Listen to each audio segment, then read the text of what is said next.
जिसका मुझे था इंतजार। अभी मजा आएगा ना भिड़ो। दोस्तों आपका कल 10 दिसंबर को कक्षा 11वीं का हिंदी का अर्धवार्षिक परीक्षा का पेपर है। ओके, तो कम समय बचा हुआ है, कैसे आपको तैयारी करनी है इसकी हम दोस्तों बात करने वाले हैं। और दोस्तों मैं आपको जितना आपको बताने वाला हूं उतना आप पढ़ लेते हैं तो 80 में 80 आपका नंबर रहने वाला हिंदी में।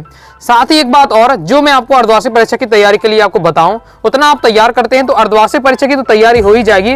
मैंने इसके बाद दोस्तों जो आपको वार्षिक परीक्षा देनी है आपको, उसकी भी दोस्तों आप मान के चलिए 90% आपकी तैयारी हो जाएगी। 90% आपकी तैयारी हो जाएगी हिंदी विषय की। तो इसलिए मैं आपको बताऊं जितना आपको अभी मैं आपको बताने वाला हूं सभी आपको क्या तैयार कर लेना है। अर्धवार्षिक परीक्षा के साथ साथ आपकी मेन वार्षिक परीक्षा की तैयारी हो जाएगी। देख लेते हैं बचे हुए कम समय में आपको पढ़ना क्या क्या है ओके, और कहां से पढ़ना है उसकी भी हम बात कर लेते हैं। तो सबसे पहले दोस्तों आपको क्या है, मैं आपको टॉपिक बता देता हूं। टॉपिक मैं आपको बता देता हूं कि आपकी हिंदी में टॉपिक कौन कौन से रहते हैं। बहुत सारे ऐसे विद्यार्थी जिन्हें ये भी तक नहीं पता है कि हिंदी में क्या है, बहुत सारे टॉपिक है तो कौन कौन से टॉपिक है। तो आपकी जो बुक चलती है आरोग्य में काव्यखंड, गद्यखंड, फिर वितान आपका रहता है, अव्यक्ति माध्यम रहता है, पद्य साहित्य का इतिहास, गद्य साहित्य का इतिहास। तो ये आपके बुक वाले हो जाते होंगे, ये बुक वाले आप टॉपिक समझ सकते हैं। इसमें व्याकरण में आपका रहता है काव्यबोध, भाषाबोध आपकी व्याकरण रहती है। इसी साथ ही आपके पेपर में 4 नंबर की गद्य की संदर्भ प्रसंग व्याख्या आती है, 4 नंबर की पद्य की संदर्भ प्रसंग व्याख्या आती है। बाकी 3 नंबर का आपका कवि परिचय, 3 नंबर का लेखक परिचय, 4 नंबर का दोस्तों पत्र लेखन रहता है आपका, 4 नंबर का निबंध लेखन रहता है, 3 नंबर का अपठित गद्यांश पद्यांश रहता है। तो इतना टॉपिक आपसे पूछा जाता है आपके पेपर में। अब इन टॉपिक को तो मैंने आपको बता दिया, अब इन टॉपिक के इंपॉर्टेंट आपको कहां से मिलेंगे तो मैं आपको बता देता हूं अर्धवार्षिक परीक्षा की तैयारी के लिए। तो अभी सबसे पहले मैं आपको क्या है महत्वपूर्ण प्रश्न बता ही चुका हूं। हिंदी सब्जेक्ट के सभी टॉपिक के महत्वपूर्ण बताए हैं। 2 पार्ट में वीडियो आई है। पहले पार्ट में दोस्तों मैंने आपको क्या है टॉपिक बाय टॉपिक मैंने आपको ये आपकी बुक वाले के इंपॉर्टेंट बता दिए हैं। सेकंड पार्ट में दोस्तों मैंने व्याकरण वाले आपके इंपॉर्टेंट बता दिए, साथ ही महत्वपूर्ण कवि परिचय, लेखक परिचय, निबंध लेखन सब वगैरह बता दिए हैं। ओके, तो इंपॉर्टेंट क्वेश्चन वाली ये वीडियो देख लीजिएगा। वीडियो की लिंक दोस्तों आपका है इसी वीडियो के पिन कमेंट में आपको मिल जाएगी लिंक, तो जाकर आपको देख लेना है। इसके बाद दोस्तों हिंदी का जो अर्धवार्षिक पेपर बताया है उसको आपको अच्छे से तैयार कर लेना है। सॉल्यूशन के साथ मैंने उसमें बताया और समझाया है। पार्ट 1 और पार्ट 2 वीडियो है, जाकर जरूर देख लीजिएगा।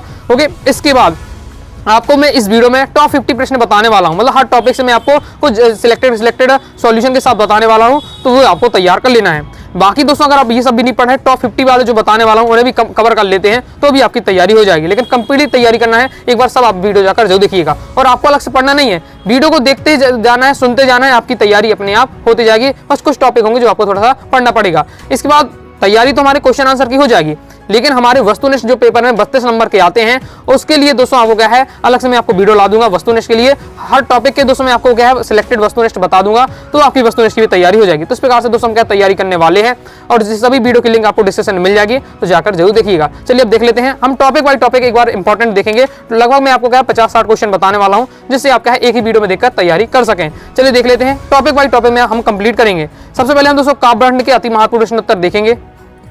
इसमें दोस्तों आपको तैयार करना है कबीर की दृष्टि में ईश्वर एक है, इसके समर्थन में उन्होंने क्या तर्क दिया है।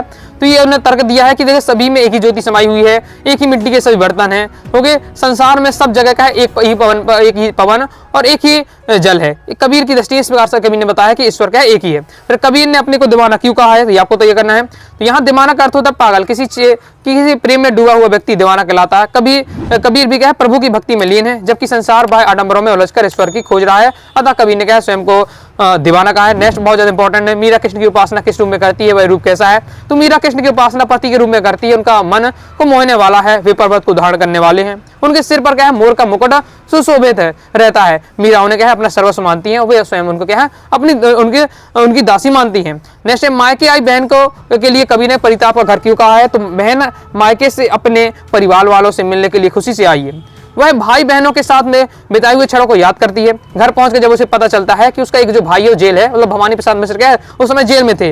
ओके, उनके कितने भाई थे, टोटल मिला के 5 थे। तो जब उन्हें उसकी बहन जो उनके आएगी उनके घर, तब उन्हें पता चलेगा कि 4 भाई तो हैं लेकिन एक भाई उनका जेल में है, तो वह बहुत ज्यादा दुखी हो जाएगी। इसलिए कवि ने क्या है घर को परिताप का घर कहा है। ओके, ये आपका हो जाता है कंप्लीट। आगे देख लेते हैं।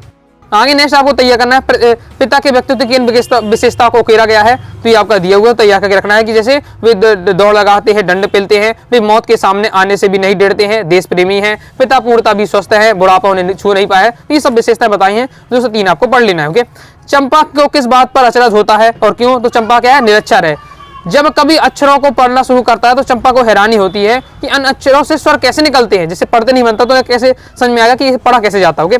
वह अक्षर व ध्वनि के संबंध को नहीं समझ पाती है, उसे नहीं पता कि लिखे हुए अक्षर ध्वनि व्यक्त करने के एक रूप है। नेक्स्ट है जो कवि है ओके, उम्र भर के लिए पलायन क्यों रहना करना चाहता है, तो गजल कविता में कवि उम्र भर के लिए पलायन इसलिए करना चाहता है क्योंकि कवि के अनुसार नेताओं ने जो घोषणा की थी, देश के हर घर में चिराग से रोशन कर देंगे, अर्थात देश के हर नागरिक को हर सुख सुविधाएं देंगे, लेकिन ऐसा कुछ हुआ नहीं है। इसलिए क्या है, कभी क्या है उम्र भर के लिए पलायन होना चाहता है। बस यहाँ तक आपके इंपॉर्टेंट है। इसका जो है आपके वो आपके अभी चैप्टर आने नहीं है, तो उन्हें आपको अभी ये वाले क्वेश्चन अभी नहीं पढ़ने हैं। इसके बाद नेक्स्ट दोस्तों आपको क्या चंपा की विशेषताएं तैयार कर लेना है। चंपा का पहली विशेषता है अनपढ़ है, वो स्वभावगत क्या है, चंचल है। तो ये आपका दिया है, बस इतना एक लाइन में आपको बता देना है तो आप हो जाएगा कंप्लीट। मानव शरीर का निर्माण किन पंच तत्वों से हुआ, तो अग्नि, जल, वायु, धरती, आकाश इत्यादि 5 तत्वों से क्या है मानव शरीर का निर्माण हुआ है। चंपा ने ऐसा क्यों कहा कि कलकत्ता क्या है बजर यानी बिजली गिर जाए। तो चंपा नहीं चाहती थी कि उसका पति भी छोड़कर कमाने के लिए कलकत्ता चला जाए। ओके, लेखक ने बताया चंपा को कि जब भी क्या हो जाते हैं, जो पति होते हैं उनके कमाने के लिए कहाँ जाते हैं, कलकत्ता जाते हैं। ओके, तो चंपा नहीं चाहती कि उसका पति उसे छोड़कर क्या कलकत्ता जाए, इसलिए उसने कहा कि यह कलकत्ता पर बिजली गिर जाए। ओके, मतलब कलकत्ता से नष्ट हो इस टाइप से। ओके, तो ये आपका दिया हुआ है, तैयार आपको कर लेना है। अब दोस्तों हम देखने वाले हैं गद्य खंड के अति महत्वपूर्ण प्रश्न उत्तर। तो क्वेश्चन आपका है, पंडित अलाउद्दीन की गाड़ियां कहां और क्यों और किसने रोकी थी। तो पंडित अलाउद्दीन की गाड़ियां नमक के दरोगा बंसीधर ने रोकी थी, क्योंकि उन्हें क्या सकता है कि कोई रात में क्या है नमक की कालाबाजारी कर रहा है। फिर ये भी इंपॉर्टेंट है, नमक का दरोगा का कहानी का कौन सा पात्र आपको सर्वाधिक प्रभावित करता है, क्यों, तो हमें क्या बंसीधर सबसे अच्छा लगता है, सबसे ज्यादा प्रभावित करता है, क्योंकि वह ईमानदार है, शिक्षित, कर्तव्य, धर्मनिष्ठ है। बस ये 2 लाइन में भी आप आंसर लिख सकते हैं। बाकी ये थोड़ा डिटेल समझाने के लिए दिया, लेकिन आपको 2 लाइन में इतना बता देना है। मियां नसरुद्दीन के व्यक्तित्व की 2 विशेषता इंपॉर्टेंट है, तो ये आपका दिया हुआ है, तैयार कर लेना है। कि 2 विशेषता है कि वे पहला कि वे बड़े बातूनी हैं और अपने मुंह मियां मिट्टू बनने वाले बुजुर्ग हैं। उनका व्यक्तित्व तो बड़ा ही साधारण है, पर वे क्या है बड़े मसीहाई अंदाज से रोटी पका दे, क्योंकि मियां नसरुद्दीन 56 प्रकार की रोटियां बनाने की कला जानते थे। उन्हें इसलिए क्या है मियां नसरुद्दीन को नान भाइयों का मसीहा कहा जाता है। क्वेश्चन भी आपका आता है, इंपॉर्टेंट है कि मियां नसरुद्दीन को नान भाइयों का मसीहा क्यों कहा जाता है, तो इसे भी आपको तैयार करके रखना है कि जो मियां नसरुद्दीन है वो 56 प्रकार की रोटियां बनाने के लिए मशहूर थे, इसलिए उन्हें क्या है कला जानते थे, इसलिए उन्हें नान भाइयों का मसीहा कहा जाता है।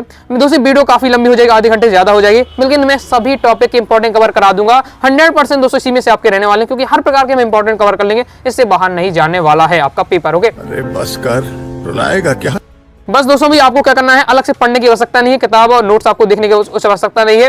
वीडियो को ध्यान से अंत तक देखते जाइएगा, कंप्लीट वीडियो देख लेते हैं, और वीडियो को देखते ही देखते क्या है सुनते जाइए, समझते जाइएगा और सॉल्यूशन को तैयार करते जाइएगा। नान भाई किसे कहते हैं, तो नान भाई वही है जो क्या है कई प्रकार की रोटी बनाने और बेचने का काम करते हैं, वो नान भाई कहलाते हैं। पथेर पंचाली फिल्म का शूटिंग का काम 2.5 साल तक क्यों चला, क्योंकि क्या लेखक के पास पैसों का अभाव, तो पैसे की कमी हो गई थी, और वह विज्ञापन कंपनी में काम करता था, इसलिए काम से फुर्सत जब मिले तब और अन्य कलाकार फिल्म बनाने में काम कर पाते थे। साथ ही उनके क्या है जो उनके पास टेक्नोलॉजी नहीं थी, क्योंकि पात्र स्थान आदि की भी समस्या आती रहती थी। आगे नेक्स्ट बिरादरी का यही सहारा यह कथन किसने कहा था, यह कथन मोहन के पिता बंसीधर युवक रामेश से कहा था। ओके, बाकी नेक्स्ट देख लेते हैं। नेक्स्ट ये आपको छोड़ देना भी, क्योंकि आपके क्या है ये आपका ये वाला इंपॉर्टेंट है। दबा हुआ आदमी कवि है, कभी भी है, यह बात कैसे पता चली, तो यह बताया जा रहा है कि किस प्रकार से पता चली कि सेक्रेटरी के लॉन में जब खड़ा जामुन का पेड़ रात की आंधी में गिर गया, इसके नीचे क्या आदमी दब गया, उसे बचाने के लिए सरकारी फाइल बनी, इस विभाग के एक दूसरे घूमती गई। माली ने उस आदमी की हिम्मत दिलाते हुए उसे क्या खिचड़ी खिलाई, तब उसने क्या किया, उसने एक गालिब को सिर से सुनाया, तब उसे पता चलता है कि ये क्या है एक आदमी कवि भी है। बाकी ये छोड़ देना भी आपके नहीं आना है, क्योंकि ये अभी आपके क्या अर्धवार्षिक परीक्षा के चैप्टर नहीं है। ओके, इसके बाद नेक्स्ट आपको इंपॉर्टेंट है, भूलों की जगह दूसरा कुत्ता लाया गया, उसने फिल्म का किस दृश्य को पूरा किया, बहुत ज्यादा इंपॉर्टेंट है, प्रीवियस ईयर में आ चुका। ओके, एमपी बोर्ड एग्जाम 23 में क्वेश्चन आया था, ये इंपॉर्टेंट है बहुत ज्यादा, तो अच्छे से आपको तैयार कर लेना है। सिंपल लैंग्वेज दिया हुआ है, ये मैं आपको समझाई दिया मियां नसरुद्दीन को नान भाइयों का मसीहा क्यों कहा गया है, तो इसे आपको क्या तैयार करके रखना है, क्योंकि मियां नसरुद्दीन क्या है 56 प्रकार की रोटियां बनाने की कला जानते थे, इसलिए उन्हें क्या है नान भाइयों को मसीहा कहा जाता था। इसके बाद नेक्स्ट आपको तैयार करना है, धनराम मोहन को प्रतिद्वंदी क्यों नहीं समझता था, सॉल्यूशन आपका दिया हुआ है। ओके, आप देख सकते हैं, तैयार अच्छे से कर लेना है। नेक्स्ट आपको तय करना है, मास्टर तिलोक सिंह की किस बात को लेखक ने जवान का चाबुक कहा है और क्यों, तो सॉल्यूशन आपका ये दिया हुआ है, तैयार कर लेना है।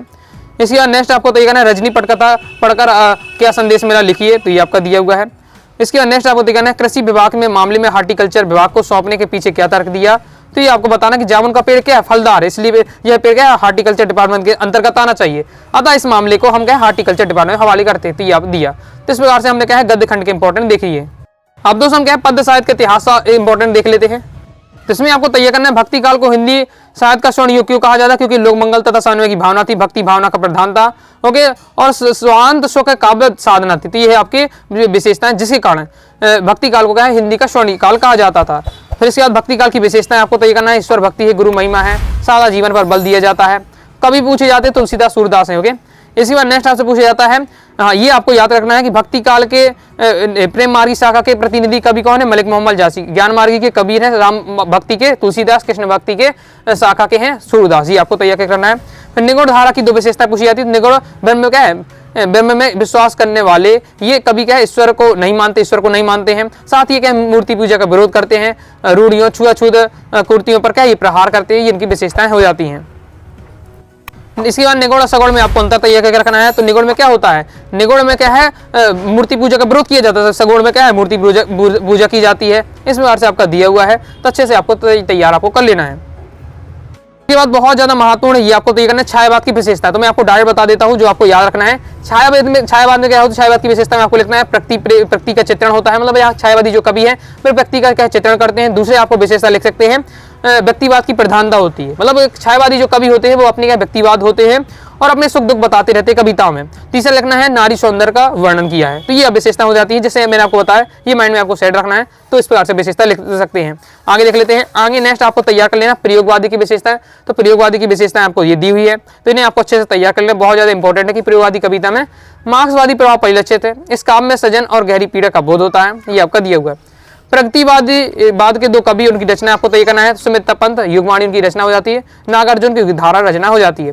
प्रगतिवादी ये आपकी दी है विशेषताएं, ये भी आप प्रयोगवाद की दी। ये आपकी प्रगतिवाद की दी है कि मजदूरों के शोषण के प्रति विद्रोह किया गया है। प्रगतिवादी काव्य में भाषा जन समान एवं सरल एवं सामान्य है। साथ ही नई कविता की आपको विशेषता तैयार कर लें जो कि इस प्रकार से दी है। मेन आपका इंपॉर्टेंट है दो है प्रगतिवाद, प्रयोगवाद और छायावाद की विशेषताएं आपको तैयार करके रखनी है। 2 नंबर पक्का हो जाएगा।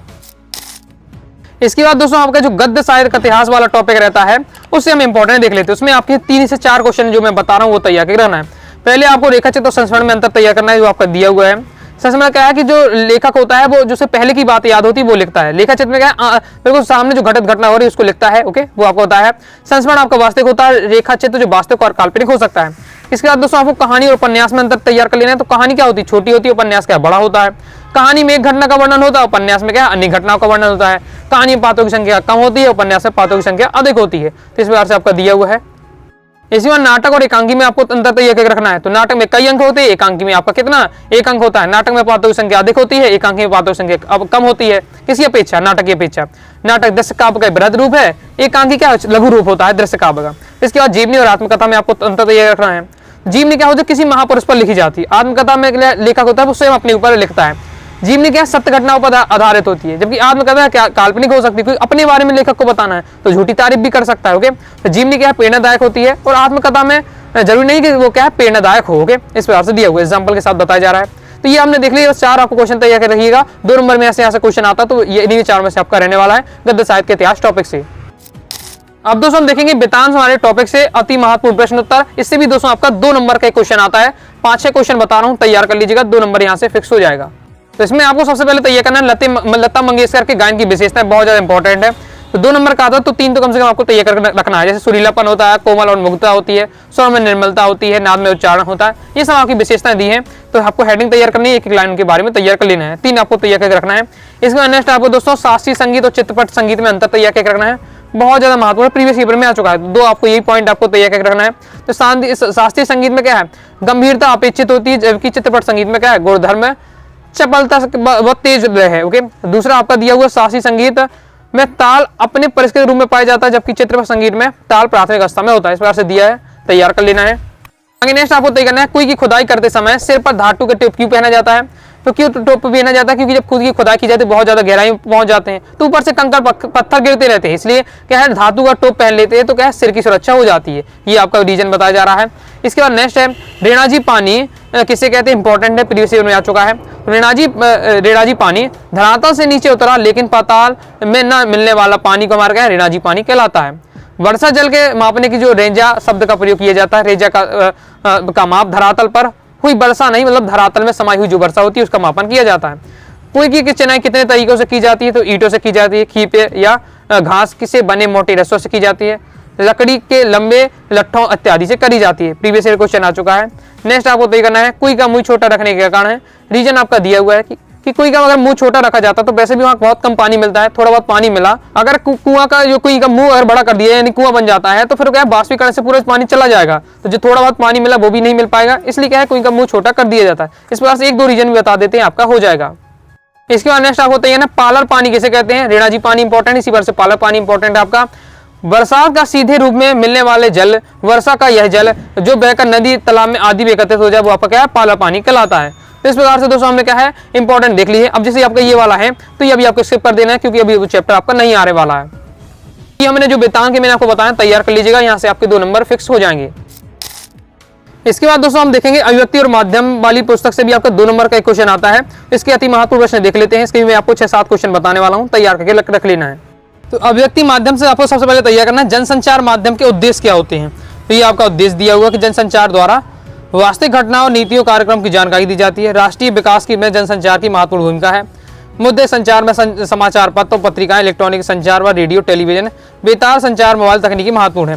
फिर इसके बाद पत्रकारिता क्या है ये आपको तैयार करके रखना है। पत्रकारिता अर्थ होता है पत्रकार होने की अवस्था। पत्रकारिता आधुनिक सभ्यता में एक प्रमुख व्यवसाय है जिसमें समाचारों का एकत्रीकरण, लिखना, जानकारी एकत्रित करके पहुंचाना और संपादित करना ये सब चीजें रहती हैं।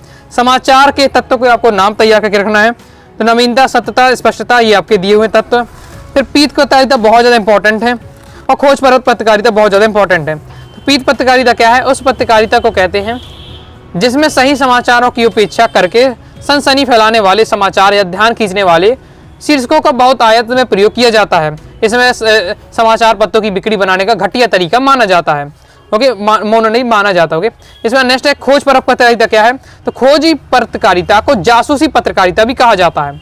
असल में तो हर प्रकार की पत्रकारिता में समाचार बनाने के लिए किसी न किसी रूप में जांच पड़ताल की जाती है, यानी कुछ नए खोजने का प्रयास किया जाता है। लेकिन खोजी पत्रकारिता तथ्यों को खोजने की बजाय थोड़ा अलग हटकर माना जाता है, क्योंकि खोजी पत्रकारिता में गंभीर अपराध, राजनीतिक भ्रष्टाचार और कॉर्पोरेट गलत काम जैसी रुचि के किसी एक विषय पर क्या गहराई से जांच की जाती है।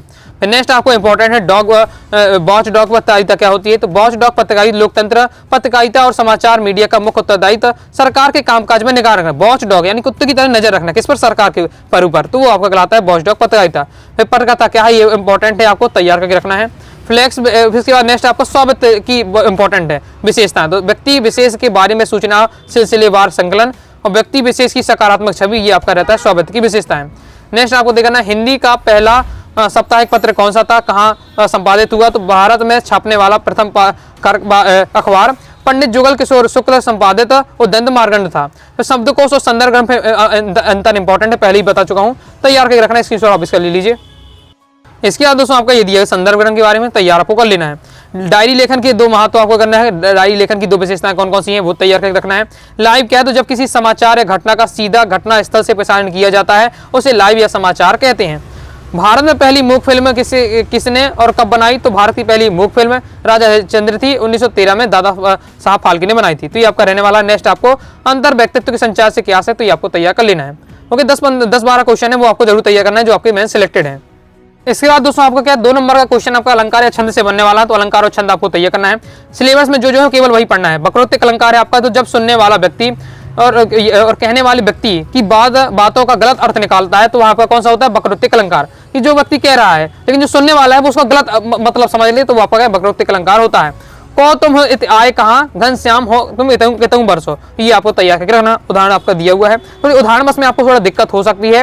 ओके, तो उदाहरण में आपको क्या है थोड़ा मेहनत करना है, 2-3 बार लिख के देख लीजिएगा। तो सिंपल बाकी आपका ये परिभाषा सिंपल रहने वाली है। इसके बाद नेक्स्ट आपको दृष्टांत अलंकार तैयार कर लेना, बहुत ज्यादा महत्वपूर्ण है। दृष्टांत का अर्थ होता है उदाहरण। जब काव्य में किसी भी बात को उदाहरण देकर समझाया जाता है, अर्थात जब पहले एक बात कहकर फिर उसके मिलती जुलती दूसरी बात या पहली बात के उदाहरण के रूप में कही जाती है, तो इस प्रकार जब 2 वाक्यों में बिंब प्रतिबिंब भाव होता है वहां दृष्टांत अलंकार होता है। सीधी बात है कि जब एक बात को हम समझा रहे हैं तो उस बात को समझाने के लिए हम जब किसी उदाहरण का यूज करते हैं, उदाहरण लेते हैं, वो आपका दृष्टांत अलंकार होता है। ओके, ये आपका रहता है। जैसे आपका उदाहरण ये दिया हुआ है तो अच्छे से आपको तैयार कर लेना है। पंगी प्रेम नंदलाल के हमें न भात भागस जोग, मधुब राजपद पाई के भीख न मांगत लोग। इसके बाद विशेषोक्त अलंकार तैयार कर लेना है, ये भी आपका है। तो संपूर्ण कारणों के होने पर भी फल का ना कहना विशेषोक्ति कहलाता है। अर्थात काव्य में जहां कार्य की सिद्धि के समस्त कारणों के विद्यमान रहने पर भी कार्य ना हो वहां विशेषोक्ति अलंकार होता है। मतलब सब कुछ होने पर भी वो काम नहीं हो रहा है, वहां आपका विशेषोक्ति अलंकार होता है। दो दो मेघ बरसे में प्यासी की प्यासी, मतलब दो दो मेघ बरस रहे, पानी एकदम बहुत आ रहा है, ओके, बरसात हो रही, दो दो मेघ बरस रहे, बरसात हो रही, लेकिन मैं प्यासी की प्यासी, लेकिन यहाँ फिर भी नायिका क्या है, प्यासी है। तो ये इस प्रकार से होता है कि जहाँ सब कुछ है लेकिन फिर भी क्या है, वो काम नहीं हो पा रहा है, इसीलिए वहां आपका क्या है, विशेषोक्ति का अलंकार होता है। छंद में दोस्तों आपको बात करें, केवल दो छंद आपको पढ़ना है, एक रोला छंद और मुक्तक छंद। 100% यहाँ से 2 नंबर का क्वेश्चन आएगा, रोला छंद का पूछा जाएगा या फिर मुक्तक छंद का आ सकता है। तो रोला छंद के बारे में आपका ये दिया हुआ है, उदाहरण ये दिया, अच्छे से तैयार कर लेना है। यह एक मात्रिक सम छंद है, इसमें 4 चरण होते हैं, प्रत्येक चरण में 24 मात्राएं होती है, 11 और 13 मात्राओं की यति होती है। इसमें अंत में प्राय 2 गुरु वर्ण होते हैं, 2-2 चरणों पर क्या तुक होना आवश्यक है। उदाहरण ये आपका दिया, तैयार कर लीजिएगा। मुक्तक छंद क्या होता है, मुक्तक छंद आधुनिकों की देन है, ओके। जिस छंद में क्या है, वर्णों मात्राओं का बंधन नहीं, मुक्तक नाम ही है मुक्तक छंद, मतलब ना उसमें लय देखना, ना उसमें वर्ण देखना, छंद गिनना, सीधे जिस हिसाब से कहना उस हिसाब से कह देना, मुक्तक छंद आपका कह रहा है। ये आपका परिभाषा दी हुई है, उदाहरण हम देख लेते हैं। तो ये आपका उदाहरण दिया हुआ है, बाकी इससे आसान आपको उदाहरण और भी मिल जाए तो फिर आप अपने हिसाब से आप तैयार कर सकते हैं, कंप्लीट हो जाता है। इसके आगे दोस्तों देख लेते हैं। इसके बाद दोस्तों आपको रस जरूर तैयार करके रखना है। रस में दोस्तों आपको क्या है, बीरस तैयार करके रखिएगा, हास रस तैयार करके रखिएगा, करुणा रस, ये आपको अक्सर पूछा जाता है। वैसे आपको 10 प्रकार के रस होते हैं। परिभाषा की तो एक ही ट्रैक मैं आपको बता ही चुका हूँ, हिंदी ग्रामर की प्लेलिस्ट पे जाइएगा, वीडियो आपको मिल जाएगी, रस मैंने आपको पढ़ाया है, वहां से जाकर जरूर आप पढ़ लीजिए डिटेल से। तो रस में आप एक ही परिभाषा आप तैयार कर लीजिए, बाकी सब में आप फिट कर सकते हैं। सहृदय के हृदय में स्थित हास नामक स्थायी भाव का विभाव जब अनुभव संचारी संयोग होता है, वहां से रस की निष्पत्ति होती है, या हास रस रूप ग्रहण करता है। बस यहाँ आपको जैसे बी रस का पूछा जाए पेपर में, तो बी रस के स्थायी भाव का उत्साह होता है, तो उत्साह बस आपके यहाँ सेट कर देना है। तो सहृदय के हृदय में उत्साह नामक स्थायी भाव का जब विभाव अनुभव संचारी संयोग होता है, वहां आपका क्या है, बी रस की निष्पत्ति होती है। हास रस का उदाहरण आप तैयार कर लीजिएगा। तो कहा बंदरिया ने बंदर से, चलो नहाए गंगा, बच्चों को छोड़ो घर में, होने दो होड़दंगा। तो ये आपका नॉलेज तो कमाल का है भाई का। ये आपका हो सकता है उदाहरण, ओके। इसमें थोड़ा डिफिकल्ट है इसलिए मैंने आपको बता दिया। आगे देख लेते हैं। इसी बात दोस्तों आपको यार राष्ट्रभाषा और राजभाषा की विशेषता तैयार कर लेना है, साथ ही राष्ट्रभाषा राजभाषा में अंतर तैयार करके रखिएगा। तो राष्ट्रभाषा की विशेषता क्या है, राष्ट्रभाषा संपूर्ण राष्ट्र की संपर्क भाषा होती है तथा इसका प्रभाव संपूर्ण राष्ट्र में होता है, क्योंकि ये राष्ट्रीय भाषा है। इसका साहित्य क्या समृद्ध और व्यापक होता है। इसी बात दोस्तों आपको माधुर गुण की परिभाषा उदाहरण सहित आपको तैयार कर लेना है। तो माधुर गुण की परिभाषा क्या होती है, जिसका आपको सुनने पर मन पुलकित होते, कानों में क्या है, मधुर का आभास हो, और मतलब जिसका आपको हम सुने मन हमारा खुशी हो जाए, वहां आपका माधुर गुण होता है। बीती हुई जागरी, अंबरपन घट में डूबो रही, तारा घटू सनागरी, इस प्रकार से रहने वाला है आपका ये। आगे देख लेते हैं। आगे बाकी ये अंतर तो आता नहीं। प्रकृतिवाद और प्रयोगवाद में दोस्तों आपकी विशेषता जो मैं आपको पहले बता दी वो तैयार करके रखना है। बाकी दोस्तों आप क्या है, अभी आपकी वार्षिक परीक्षा होने वाली है, ओके, फरवरी में प्रॉपर तैयारी करना चाहते हैं, और के हिंदी के स्कोर में आप क्या है, हिंदी में 80 में 80 स्कोर करना चाहते हैं, क्लास 11 हिंदी कोर्स को ज्वाइन कर सके, जितना पूरा मटीरियल पीडीएफ मटीरियल प्राप्त कर सके, हर टॉपिक की आपकी तैयारी करा दी जाएगी, पीडीएफ मटीरियल दिया जाएगा। साथ ही दोस्तों previous year paper, model paper से प्रैक्टिस भी करेंगे। तो दोस्तों कोर्स को ज्वाइन करने के लिए 90 39 53 44 79 इस दिए व्हाट्सएप नंबर पर मैसेज करके कोर्स के बारे में जानकारी ले सकते हैं और कोर्स को ज्वाइन कर सकते हैं। इसके बाद दोस्तों आपके शब्द शक्ति की परिभाषा प्रकार तैयार करके रखना है। तो शब्द एवं अर्थ का मिलकर ही काव्य की रचना होती है, इन दोनों में गहरा संबंध है, और इस प्रकार के संबंध जिस शक्ति द्वारा होता है उसे क्या शब्द शक्ति कहते हैं। 3 प्रकार की होती है, अभिधा, लक्षणा, व्यंजना। इसी बाद दोस्तों आपको राजभाषा की विशेषता तैयार करके रखना। राष्ट्रभाषा की विशेषता बता दी, राजभाषा भी तैयार कर लीजिएगा। यह सरकारी कामकाज की भाषा है। क्षेत्रीय भाषा ही क्या राजभाषा होती है, और वहाँ के जो शिक्षा का माध्यम है, रेडियो है, दूरदर्शन में जो होती है वो राजभाषा का प्रयोग किया जाता है। इसके बाद नेक्स्ट आपको निपात शब्द तैयार करके रखना, बहुत ज्यादा महत्वपूर्ण है 2 नंबर के लिए, ऑब्जेक्ट ही पूछा जाता है। तो वे शब्द जो है वाक्य में, किसी वाक्य में बल देने के लिए लगाए जाते हैं, बल देने का प्रयोग काम करते हैं, वो निपात शब्द कहलाते हैं। जैसे ही, तक, मात्र, भर, भी, ये आदि होते हैं। उदाहरण के लिए समझ सकते हैं, मुझे ही कपड़े धोने पड़ेंगे, तो इसमें ही है वो निपात शब्द है। आपको आज स्कूल जाना ही होगा, वो उसमें क्या है, निपात शब्द है। तो इस प्रकार से है, ओके। तुमने अपने आने की खबर तक नहीं दी, उसमें तक क्या है, निपात शब्द है। आगे क्या आपको शब्द युग्म आपको तैयार करना है, शब्द युग्म इस प्रकार से दिया हुआ है, इंपॉर्टेंट है, तो याद करके रखना है, ओके। आगे देख लेते हैं। इसके बाद दोस्तों आपको तकनीकी शब्द तैयार करके रखना है, उदाहरण सहित आपको तैयार कर लेना है। तकनीकी शब्द क्या होते हैं, देखिए आपके सिलेबस में 3 ही शब्द है, क्षेत्रीय, निपात, तकनीकी। तो क्षेत्रीय शब्द जो क्षेत्र विशेष में शब्द बोले जाए क्षेत्रीय शब्द, निपात शब्द अभी बता दिया है कि जो भी क्या है बल देने का काम करे जो शब्द, वो आपके निपात शब्द कहलाते हैं। तकनीकी शब्द क्या होते हैं कि जो क्या है किसी भी क्षेत्र विशेष के लिए जो शब्द बने वो आपके तकनीकी शब्द कहलाते हैं। जैसे कोशिका है, तो कोशिका का उपयोग क्या है, जो बायोलॉजी शब्द पढ़ते हैं तभी उपयोग करते हैं। गुरुत्वाकर्षण जब फिजिक्स पढ़ते हैं तब हम क्या है उसका प्रयोग करते हैं। ओके आंकड़े है, तो आंकड़े का प्रयोग कब करते हैं? जब हम इकोनॉमिक सब्जेक्ट पढ़ें या फिर गणित पढ़ें तभी आंकड़े शब्द का प्रयोग करते हैं। तो क्षेत्र विशेष के लिए जो शब्द बने वो आपके तकनीकी शब्द कहलाते हैं। नेक्स्ट आपको तय करना है ओज गुण की परिभाषा उदाहरण। तो जहां काव्य को पढ़कर हमारे क्या मन में जोश आया, ओ से जोश, ओ से जोश, तो काव्य को जब पढ़े तो एकदम जोश आ जाए हमें, तो वो हमारा क्या होता है? ओज गुण होता है। बुंदेलो हर बोलो के मुंह से हमने सुनी कहानी थी, खूब लड़ी मर्दानी वह तो झांसी वाली रानी थी।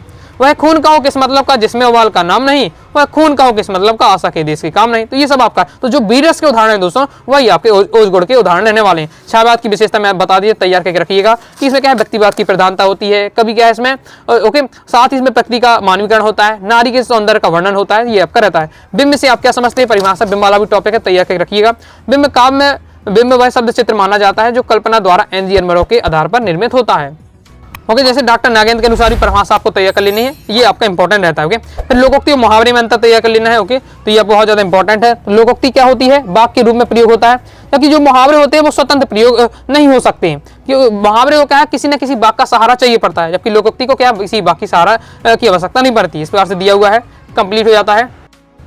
और साथ ही दोस्तों 2 नंबर में इस प्रकार से आपको वाक्य परिवर्तन के लिए भी आता है कि राधिका मुझे पानी लाओ, इसका आज्ञावाचक बनाना है। तो राधिका मेरे लिए पानी लाओ, आज्ञा देना है। ओके, मोहन कुशाग्र बुद्धि है, तो प्रश्नवाचक बनाना, प्रश्न में क्या लगाकर आप क्या प्रश्नवाचक बना सकते हैं कि क्या मोहन कुशाग्र बुद्धि का बालक है। इस प्रकार से 15 वर्ष बीत गए, तो आपको विस्म आदि बनाना है, तो विस्म आदि के लिए विस्म आदि वाले चिन्ह लगा दो, ओ आह वाले। ओके, और साथ ही विस्म आदि चिन्ह लगा देना, तो वाह 15 वर्ष बीत गए, इस प्रकार से। ओके, फिर पुलिस के आते ही चोर भाग गया, संयुक्त वाक्य बनाना है, तो और लगाकर आप संयुक्त वाक्य बना सकते हैं। तो पुलिस आई और चोर भाग गए। मेरा पुत्र बुद्धिमान नहीं है, बुद्धिमान है, तो इसमें निषेधात्मक बनाना है, तो नहीं लगाकर आप बना सकते कि मेरा पुत्र बुद्धिमान नहीं है। इस प्रकार से रहने वाला है। साथ ही दोस्तों वाक्य को शुद्ध करने के लिए भी आपके पेपर में आता है, तो वो अभी आपको प्रैक्टिस कर लेनी है, वो मैं आपको समझा चुका हूँ। वाक्य शुद्धिकरण, वाक्य परिवर्तन मैंने अलग से पढ़ाया है, हिंदी ग्रामर की प्लेलिस्ट पे जाकर आप पढ़ लीजिएगा टॉपिक। ओके, उसमें मैंने बहुत अच्छे से प्रैक्टिस कराई है। जैसे मैंने अनेकों स्थान देखे, तो मैंने अनेकों नहीं अनेक स्थान देखे। ईश्वर के अनेकों नाम है, तो ईश्वर के अनेकों नाम नहीं, ईश्वर के अनेक नाम है। वह भागवती स्त्री है, तो वह भागवती, भागवान स्त्री है तो भागवती हो जाएगा, क्योंकि जो भागवान है वो पुल्लिंग शब्द है। ओके, महादेवी वर्मा विद्वान महिला है, तो जो विद्वान शब्द होता है वो पुरुषों के लिए बना है, महिलाओं के लिए शब्द है विदुषी, तो महादेवी विदुषी है। अब महिला भी नहीं आएगा, जब विदुषी लगा तो उससे समझ में आ जाएगा स्त्रीलिंग हो जाएगा। वो किस प्रकार से। इस ग्रंथ का निर्माण किसने किया, तो इस ग्रंथ का निर्माण, इस ग्रंथ की रचना किसने की, इस प्रकार से। बाकी दोस्तों आपको बीरस की परिभाषा उदाहरण करके तैयार के रखना है, इसमें कठिन है तो आप ये याद कर लीजिए। बुंदेलो हर बेलो के मुंह से हमने सुनी कहानी थी, खूब लड़ी मर्दानी वह तो झांसी वाली रानी थी। वह खून का हो किस मतलब का जिसमें उबाल का नाम नहीं, वह खून का हो किस मतलब का आशा के देश के काम नहीं। तो इस प्रकार से आप तैयार कर लीजिएगा। और परिभाषा में आपको समझा ही चुका हूँ कि बस आपका साहृदय हृदय में या उस जिसका भी पूछा जाए उसका आपका स्थायी भाव लिख देना है, बाकी परिभाषा एक ही रहने वाली है। इस प्रकार से दोस्तों मैंने आपको काफी हद तक तैयारी करा दी है। ओके, ये आप सभी आपके टॉपिक के इंपॉर्टेंट मैंने कवर करा दिया है। अब केवल आपको संदर्भ प्रसंग व्याख्या रह जाती, वो अपने से आपको देख लेना है। कवि परिचय, लेखक परिचय में पहले ही बता दिया है। ओके, इन वीडियो में देखिए तो मैंने आपको बता दी कौन कौन से आपको तैयार करना है, तो वो आपको तैयार कर लेना है। साथ ही टेलीग्राम को चैनल को ज्वाइन कर लीजिएगा, तो वहाँ मैं आपको कवि परिचय, लेखक परिचय भी आपको भेज दूंगा। ओके, पत्र लेखन, निबंध लेखन, आपट गद्यांश भी आपको अपनी तरफ से देख लेना, मतलब मैं बता दिया है, पहले पिछली वाली वीडियो बताया तो वहाँ से आपको देख लेना है। बाकी ये सब मैंने टॉपिक कवर करा दिए हैं, तो ये सभी टॉपिक लगभग आपके कवर हो गए हैं। और ये टॉपिक कवर होगा यानी आपने क्या है, हिंदी विषय की तैयारी कर ली और आप क्या हाई स्कोर करेंगे। ओके, तो मुझे अब दोस्तों आशा होगी कि अब दोस्तों आपका क्या है, आपको कोई भी दिक्कत नहीं होगी कि अर्धवार्षिक परीक्षा की कैसे तैयारी करनी है। मैंने पूरा आपको तैयारी करा दी है, अच्छे से आपको तैयारी करना है। बाकी एक बार जो मैं ये आपको महत्वपूर्ण प्रश्न बताया उनकी वीडियो जाकर जो देख लीजिएगा। साथ ही दोस्तों हिंदी का जो पेपर बताया है उसको सॉल्यूशन करा है, कैसे क्या पेपर लिखना है वो भी मैंने आपको बताया, जाकर जो देखिएगा। और वस्तुनिष्ठ भी आपको बता दूंगा जल्दी। इसी वीडियो के पिन कमेंट में इन सभी वीडियो की लिंक मिल जाएगी। वीडियो पसंद आए दोस्तों वीडियो को लाइक करके सब्सक्राइब जरूर कर दीजिएगा। साथ ही दोस्तों टेलीग्राम चैनल, व्हाट्सएप चैनल को ज्वाइन कर लीजिएगा। कोई दोस्तों डाउट आता है कारण उसे आप जरूर पूछ लीजिएगा। मिलते हैं नेक्स्ट वीडियो में, तब तक के लिए बाय बाय।